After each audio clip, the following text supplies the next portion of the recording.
আসসালামু আলাইকুম।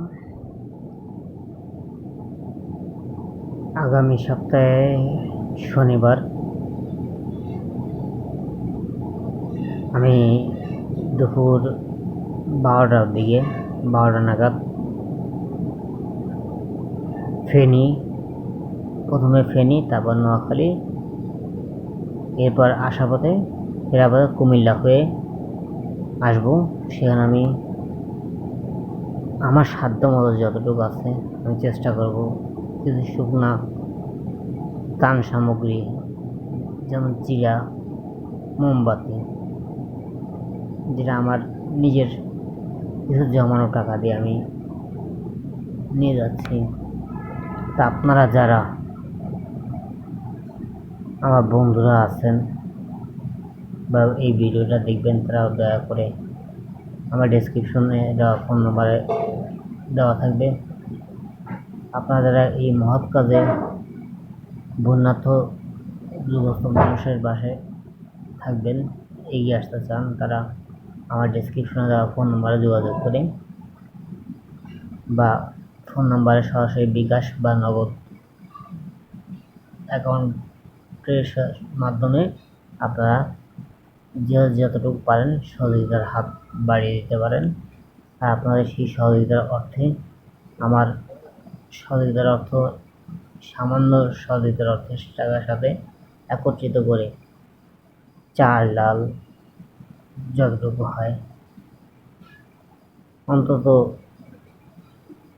5 জনের জায়গায় যদি আরও 5 জন আপনাদের সহযোগিতায় মানুষকে বেশি মানুষকে দিতে পারে, আরও যেখানে আমি 2 জন মানুষকে 2 জন থেকে 5 জন মানুষকে দিতে পারবো শুকনো খাবার, সেখানে যদি আপনাদের সহযোগিতা আরও 5 জন মানুষ বেশি হয়, মানে 10 জন মানুষকে দিতে পারি, তাহলে 10 জন পরিবার অন্তত একদিন হলেও ভর পেটে খাবার খেতে পারবে এবং শুকনো খাবার 2 থেকে 3 দিন অনায়াসে খেতে পারবে।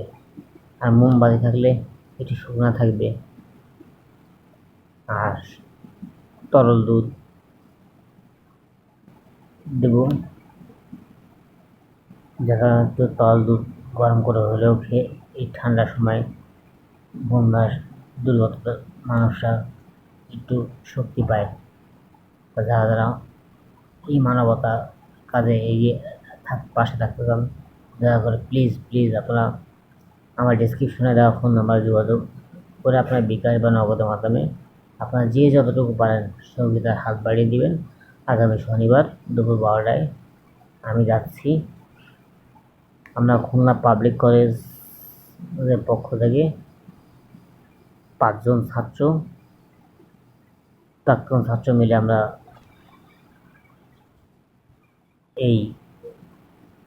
একটা টিম গঠন করেছি। এই খুলনা